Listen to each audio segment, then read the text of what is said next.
রাসূলুল্লাহ সাল্লাল্লাহু আলাইহি ওয়াসাল্লাম বলছেন, ফাত্তাকুদ দুনিয়া ওয়াত্তাকুন নিসা, দুনিয়ার ধোঁকা থেকে বেঁচে থাকো এবং নারীর ধোঁকা থেকে বেঁচে থাকো। নারীর ধোঁকা থেকে বেঁচে থাকো। বেপর্দা নারীর হাসি হাসি না, সেটা আগুন। বেপর্দা নারীর রূপ যৌবন এটা শরীর না, এটা জাহান্নামের টুকরা, আগুনের কুণ্ডলী। এটা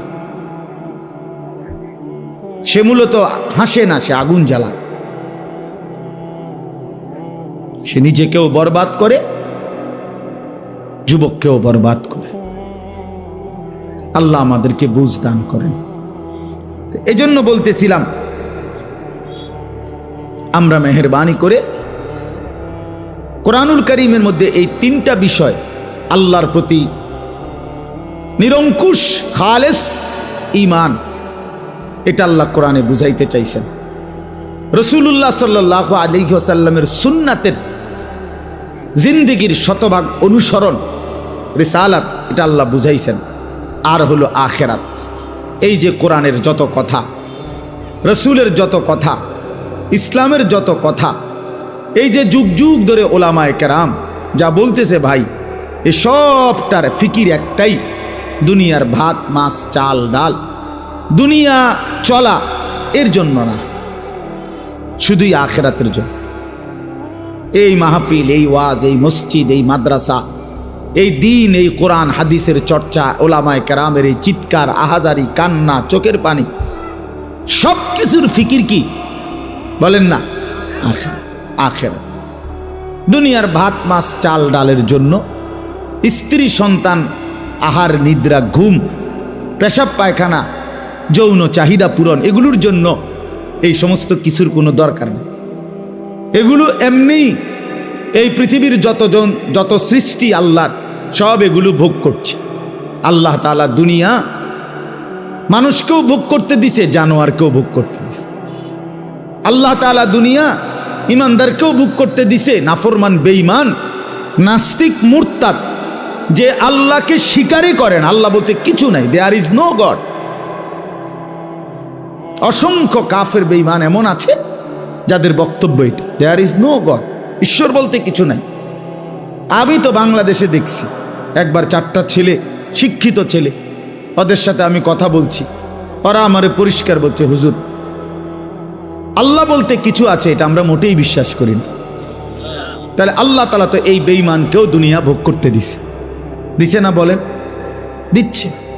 তাইলে আমাদের এই সমস্ত কথাবার্তার মূল মাকসাদ, আমাদের আরেকটা জীবন আছে, আখিরাত, কবর, হাসরের ময়দান, জান্নাত জাহান্নাম, ফুলসেরাত, আমাদের মিজান বিচারের পাল্লা, আমাদের পরকাল। এক কথায় ওইটা ইয়াকিনের সাথে আমরা বিশ্বাস করি।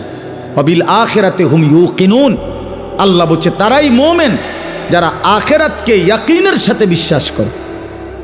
হইতেও পারে অনেক হুজুর তো বলতেছে, এত হুজুর বলে, হইতেও পারে না, এটারে আখিরাতের বিশ্বাস বলে না, বরং ইয়াকিন। এই যে মনে করেন, এটা যে একটা গ্লাস আপনারা দেখতেছেন, এটা যে একটা পানির গ্লাস আপনারা দেখেন, কি এটা? পানির গ্লাস না। নিশ্চিত আপনারা? কিভাবে নিশ্চিত হলেন? কথা বলেন না। এই যে চোখে দেখা, এটা চোখে দেখা না আপনাদের? আমি আরো শিক্ষার দিয়েও যদি বলি এটা পানির গ্লাস, আপনি বলবেন অসম্ভব কথা, আপনি হুজুর হইতেন পারেন, কিন্তু এত বড় কাঁচা মিশা কথা কেমনে? ঠিক কিনা বলেন? এটা তো দেখা যায়, আমনে কলটা পানির গ্লাস। তাহলে এটা ইয়াকিন, আইনুল ইয়াকিন, এটা চোখে দেখা নিশ্চিত জ্ঞান, এটা ধারণা করলে হবে না। তো আল্লাহ তাআলা বলেন মুমিন তাকে বলে যে আখিরাতের বিষয়ে ধারণা করলে হবে না, বরং ইয়াকিনের সাথে বিশ্বাস করতে হবে, নিশ্চিত বিশ্বাস করতে হবে। নিশ্চিত না দেখেই কবর, হাসর, মিজান, ফুলসেরাত, আখিরাত, কিয়ামত, ইসরাফিলের ফু, এই সব। এই জন্য বাপ, আমি আপনাদের কাছে বুঝাইতে চাই, এই কথাইটা যদি কারো দিলের মধ্যে বসে, আমি একদিন মরে যাব, আমারে কবরে যাইতে হবে, কবর থেকে একদিন আমাকে হাসরের ময়দানে বিচারের জন্য দাঁড় করানো হবে। আর সেই বিচারের ময়দানে আমার পুরা জিন্দিগির আমলনামা, লিখিত কপি, ফাইল আমার হাতে দেয়া হবে। সেই আমলনামা নিয়ে আমাকে দুইটা কাজ করতে হবে। একটা হলো মহান আল্লাহ পাক রব্বুল আলামিনের সামনে সরাসরি হিসাব দেওয়ার জন্য দাঁড়াইতে হবে। আরেকটা হলো মিজানের পাল্লায় ওজনের জন্য আমার আমলনামা দিতে হবে। এরপরে আমাকে ফুলসেরাত পার হইতে হবে। এরপরে আমাকে অনন্তকালের চূড়ান্ত গন্তব্য জান্নাত কিংবা জাহান্নামে পৌঁছতে হবে। এই এতটুকু স্টেজ, মৃত্যু, কবর, হাসরের ময়দান, আমলনামা হাতে নেওয়া, আল্লাহ পাকের মুখোমুখি হওয়া, মিজানের পাল্লায় ওজনের জন্য দেওয়া, ফুলসেরাত পার হওয়া, অতঃপর জান্নাত বা জাহান্নামে পৌঁছা, এই বিষয়গুলো এক সেকেন্ডের জন্য, একদিনের জন্য আল্লাহর কসম মোমেন ভুলে গেলে তার জিন্দেগি বরবাদ। একদিনও ভুলা যাবে না, একদিনও। প্রতিদিন মনে রাখতে হবে। কোরআনুল কারীম আল্লাহ বলেন, ইয়া আইয়ুহাল্লাযীনা আমানুত্তাকুল্লাহ ওয়াল তানজুর নাফসুম মা কদ্দামাত লিগাদ। হে ঈমানদার, সর্বদা আল্লাহকে ভয় করো আর প্রতিদিন হিসাব করো, লক্ষ্য করো আজকে তুমি আগামী কালকের আখিরাতের জন্য কি পাঠিয়েছ। আজকে হিসাব। ব্যাংকের কর্মকর্তা প্রতিদিন হিসাব মিলায়। 4টা বাজে যদিও ব্যাংকে গ্রাহকের সাথে লেনদেন বন্ধ হয়ে যায়, কিন্তু ব্যাংক কর্মকর্তা, ব্যাংকে যারা চাকরি করে তারা কিন্তু কারেক্ট 4টায় বাইর হয়ে না। তারা এরপরে 1 ঘন্টা, 2 ঘন্টা, 3 ঘন্টা যার যেটুকু লাগে সে ক্রেডিট ডেবিট মিলাইয়া, মানে আয় ব্যয় মিলাইয়া এরপরে বাইর হইতে হয়। এটাই নিয়ম। আজকের হিসাব মিলাই দিয়ে যাইতে হবে তাকে। তো আল্লাহ তাআলা বলে, বান্দা আজকের হিসাব মিলাও, আজকের হিসাব মিলাও, আগামীকাল নাও মিলতে পারে। ওমা তাদরি নাফসুম মাজা তাকসিবু গাদান। কেউ জানে না সে আগামীর মুহূর্তে কি করবে। আল্লাহ বলে কেউ জানে না। অতএব আজ মিলাও, আগামীকাল কিয়ামতের জন্য আজ তুমি কি পাঠিয়েছ। ছেলেরা তোমরাও বুঝতে শেখো, নিজেরে ছোট মনে করো না। 16 বছরের একটা বাচ্চা ছেলে, তুমি ছোট না ভাইয়া। 14 বছর ছোট না, 18 বছর ছোট না, তুমি পূর্ণ যুবক। যেদিন থেকে যার গোসল ফরজ হয়, বীর্যপাত হয়, সেদিন থেকেই সে যুবক। সেদিন থেকে প্রতি সেকেন্ড হিসাব, সেদিন থেকে সেকেন্ড হিসাব, প্রতি বিন্দু হিসাব, প্রতি নিঃশ্বাসের হিসাব দিতে হবে। অতএব খামখেয়ালি করে মনে করুন আমি এখনো বাচ্চা মানুষ, আমি তো এখনো চাকরি করি না, আমি তো এখনো বিয়েই করি নাই, আমি তো এখনো একেবারেই অল্প বয়সী। না ভাইয়া, তুমি পূর্ণ বয়সী, তুমি পূর্ণ বয়সী। অতএব তুমি নষ্ট হইও না। কেউ যদি কারো দিকে নজর নাও রাখে, নিজের ভালো, নিজের কল্যাণ, নিজের দিকে নিজেকেই কমপক্ষে নজর রাখতে হয়। আমার বাবা হয়তো আমার খেয়াল করে নাই, ঠিক আছে, হতেও পারে। কারো বাবাও তো মাদকাসক্ত হইতে পারে, কারো বাবাও তো চরিত্রহীন হইতে পারে, কারো মাও তো অসৎ হইতে পারে। কিন্তু তারপরে কি এই জন্য নিজেকে নষ্ট করে দেওয়া, নিজেকে বরবাদ করে দেওয়া? এই জন্য আমি অনুরোধ করলাম, আমাদের কথা এতটুকুই, প্রত্যেককেই এটা মনে রাখতে হবে। আমরা হাসলেও মরে যাব, কাঁদলেও মরে যাব, আমরা সুখেও মরে যাব, দুঃখেও মরে যাব।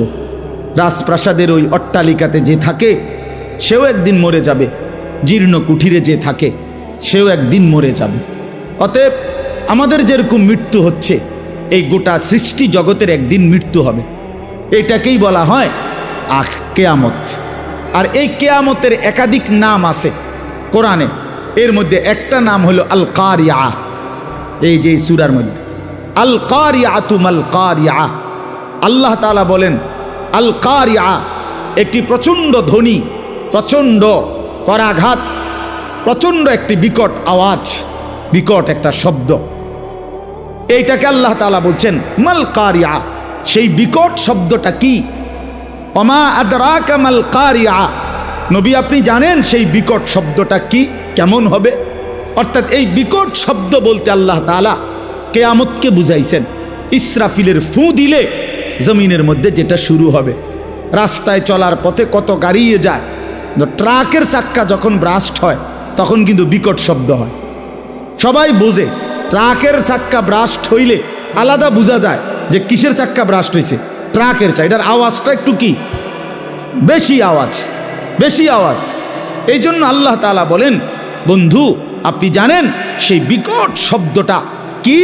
সেটাই কিয়ামত, সেটাই ইসরাফিলের ফু। একদিন ইসরাফিল ফু দিবে আর গোটা পৃথিবীর মধ্যে ভূমিকম্প শুরু হবে, আর গোটা সৃষ্টি জগৎ একসাথে ভাঙতে শুরু করবে। ভাইবা দেখেন, এক মুহূর্তে ভেবে দেখেন, এই প্যান্ডেলের সবগুলো লাইট ভাঙতেছে, খুঁটিগুলো ঠাস ঠাস করে পড়ে যাচ্ছে, স্টেজটা ভাঙ্গা পড়ে গেছে, প্যান্ডেলের কাপড়গুলো তছনছ করে ছিঁড়ে গেছে, তখন কি পরিমাণ একটা ভয়ানক পরিস্থিতি হবে এটা একটু ভাবেন। আর এবার ভাবেন, সাত আসমান চুরচুর করে ভেঙে যাচ্ছে, কোটি কোটি কোটি কোটি তারকারাজি খসে খসে পড়ছে, সাগর নদীর পানিগুলো টকবগে উৎখাইতেছে, পাহাড়গুলো তুলার মতো উঠতেছে, মাটিগুলো রেজা রেজা পাউডার পাউডার হয়ে গেছে, গোটা কায়নাত ভাঙচুর চলছে। কি হবে তখন? ইযাস সামাউন ফাতারাত ওয়া ইদাল কাওয়াকিবুন তাসারাত ওয়া ইদাল বিহারু ফুজ্জিরাত ইযাস সামাউন শাক্কাত ওয়া আযিনাত লিরাব্বিহা ওয়া হুক্কাত ইযাস শামসু কুব্বিরাত ওয়া ইদাল কাওয়াকিবুন তাসারাত। এভাবে বারবার আল্লাহ বলছে, বান্দা গোটা জমিন ভেঙে যাবে, আসমান ভেঙে যাবে, পাহাড় উড়ে যাবে, পানি উড়ে যাবে, গোটা সৃষ্টি তছনছ হয়ে যাবে। কি হবে তখন? ইয়াউমা ইয়াকুনুন নাসু কাল ফারাশিল মাবসুস। কোন পতঙ্গের দিকে, কোন লাইটের কাছে ওই সাদা সাদা পতঙ্গ, উলু উলু যেগুলো কই আমরা, উলু যেমন চারদিক থেকে দৌড়ায় দৌড়াইয়া এই লাইটের দিকে, আলোর দিকে, আগুনের দিকে আয়সা ঝাঁপাইয়া পড়ে, যে যেদিক থেকে পড়ে দৌড়াইয়া আয়সা ঝাঁপ দিয়া দিয়া পড়ে। আল্লাহ তাআলা বলে, এই সেদিন ইসরাফিল ফু দিলে কিয়ামত যখন শুরু হবে, জমিনের ভূমিকম্প শুরু হবে, চারিদিকে যখন ভাঙচুর শুরু হবে, তো কোটি কোটি কোটি মানুষ এরকম বিক্ষিপ্ত পতঙ্গের মতো যে যেদিকে পারে ছুটাছুটি করে দৌড়তে দৌড়তে হাঁফাইয়া গিয়া যে যেখানে পড়ে যাবে সে সেখানেই মরে যাবে। তাকুনুল জিবালু কাল ইহনিল মানফুস। সবগুলো পাহাড়, উঁচু জায়গা ধুলিত ধুনিত তুলা তুলা ধুনাইলে, অর্থাৎ লেফ তোষক বানাইবার আগে তুলারে যেরকম মেশিন দিয়া বা লাঠি দিয়া বাইরে ধুনায়, এগুলারে এইভাবে ধুনিত তুলা যখন উঠতে থাকে, পাহাড়গুলো এভাবে উঠতে থাকবে। আল্লাহ বলেন, এরই মাঝে সব শেষ হয়ে যাবে, ইসরাফিলের ফু শেষ হবে, দ্বিতীয়বার আবার ফু দিবে, হাসরের ময়দান কায়েম হবে। আম্মা মান সাকুলাত মাওয়াজিনুহু, আর সেই হাসরের ময়দানে মিজানের পাল্লায় আমল নামা রাখলে যার নেকি ভারী হবে, গুনাহ হালকা হবে, ফাহুয়া ফি আইশাতির রাদিয়া, সে সন্তুষ্টিময় জীবন জান্নাতেই বসবাস করবে। ও আম্মা মান খাফফাত মাওয়াজিনুহু, আর মিজানের পাল্লায় যার আমল নামার নেকি হালকা হবে, গুনাহ ভারী হবে, ফা উম্মুহু হাবিয়া ওমা আদরাকা মা হিয়া নারুন হামিয়া। আল্লাহ তাআলা বলেন, তার ঠিকানা হবে নিকৃষ্ট জাহান্নাম, হাভিয়া নামক জাহান্নাম, যেই জাহান্নামে প্রজ্বলিত ধাউ ধাউ করে আগুন জ্বলবে। নবীজি বলছেন, তোমাদের দুনিয়ার আগুনের চাইতে 70 গুণ বেশি তীব্র গরম জাহান্নামের আগুন। সেই আগুনেই তাকে ফেলে দেওয়া হবে, সেই আগুনেই সে জ্বলে ভস্য ছাই হয়ে যাবে। বন্ধু আমার, বাপ আমার, চলেন জিন্দিগি আখেরাতের ফিকির করি। যুবক, আবারও বলি, নামাজ পড়ো, আখলাক ভালো রাখো, চরিত্রহীন হইও না, লম্পট হইও না, নারীর ফান্দে পইরো না, মোবাইলের আসক্ত হইও না। বাবাদেরকে বলি, সুদের লেনদেন, ঘুষের লেনদেন, হারামের লেনদেন ছাড়েন, চা দোকানের আড্ডা ছাড়েন, বিড়ি সিগারেটের বদভ্যাস ছাড়েন, গুনার রাস্তা ছেড়ে দিয়ে শেষ হায়াত আল্লাহর জিকির, কোরআনের তেলাওয়াত, নামাজ রোজা বন্দিগির মধ্যে কাটান। দিনকে ভালোবাসেন, মসজিদকে ভালোবাসেন, মাদ্রাসাকে ভালোবাসেন, কোরআনকে ভালোবাসেন, তালেবে এলেম ওলামায়ে কেরামের সাথেই আজীবন সম্পর্ক রাখেন। আল্লাহ আপনাদেরকে তৌফিক দেন, কবুল করেন, আমিন। জিন্দিগি কতটা দ্রুত চলে যায়। ইয়াতাকারাবুজ জামান, রাসূলুল্লাহ সাল্লাল্লাহু আলাইহি ওয়াসাল্লাম তিনি হাদিসের মধ্যে ইরশাদ করেছেন, কিয়ামতের পূর্বে সময় খুব সংক্ষিপ্ত হয়ে যাবে, করিব করিব মানে কাছাকাছি হয়ে যাবে। মনে হবে একটা বছর একটা মাসের মতো, একটা মাস একটা সপ্তাহের মতো, একটা সপ্তাহ একটা দিনের মতো, এরকমই। এই মনে করেন কয়েকদিনের পরে শুনবেন যে রমজান চলে আসছে, শুনবেন ঈদ চলে আসছে। তো এইটাও এরকম। এই তো সেদিন আমরা মসজিদে বসছি, মাদ্রাসা হচ্ছে আলহামদুলিল্লাহ, এখন 9 বছর চল। আল্লাহ তাআলা এই মাদ্রাসা ভরপুর কবুল করেন। মৌলানা মুফতি ইমরান ভাই, উনি আমার অনেক মহব্বত করে। আমি জানি যে উনি এখন আমার নাম ঘোষণা দিতে গেলে 5 মিনিট লাগাইব, অনেক কিছু কইব আমার লাগে। এই জন্য মৌলানা যাতে আমার নামটা বলতে না পারে, এই কারণে আমি ঘোষণা দিতে দেই না। মানে আমি খুতবা পড়ে বলছি ইচ্ছে করে, মাইক চালুর আগে। অর্থাৎ আমি চাচ্ছিলাম আসলেই আমরা এই মাদ্রাসার সাথে আলাদা কোনো পরিচয় করে দেওয়ার কিছু নাই। বাহরুল উলুম এই মাদ্রাসার প্রথম থেকেই আমরা, আমার শায়েখ আরিফ বিল্লাহ হাকিমুন নফস আল্লামা মুফতি মুশতাকুন নবী কাসেমি, প্রথম থেকেই বলা যায় আমরা মাদ্রাসারই পরিবারের সদস্য, আলহামদুলিল্লাহ। এজন্য আমরা দোয়া করি আল্লাহ তাআলা এই মাদ্রাসাকে ভরপুর কামিয়াবি দান করেন। মুআজ্জাজ হাজিরিন, একেবারে অল্প একটু সময়, আসর নামাজের পরে মাগরিবের এই পূর্ব মুহূর্তে, এই সামান্য একটু সময়ে আমি আপনাদের সামনে কোরআনুল কারীমের একটি সূরা, ছোট্ট সূরা 30 নম্বর পারা 101 নম্বর সূরা, এই সূরাটি তেলাওয়াত করেছি।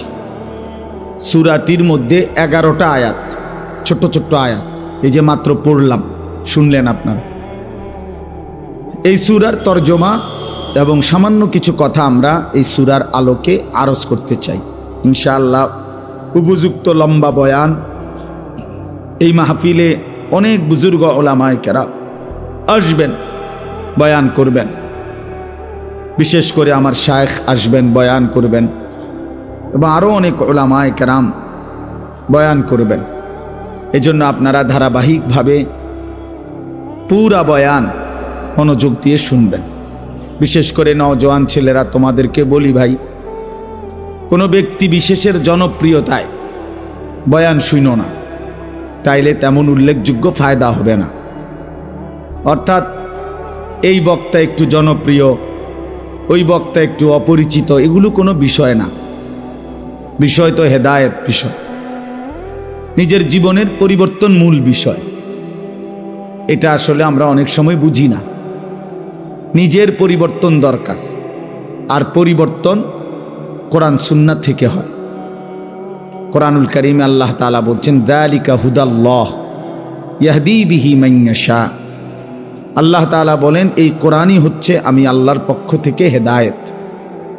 আমি যাকে ইচ্ছে করি এর দ্বারাই, মানে এই কোরআনের দ্বারাই হেদায়েত দিয়ে থাকি।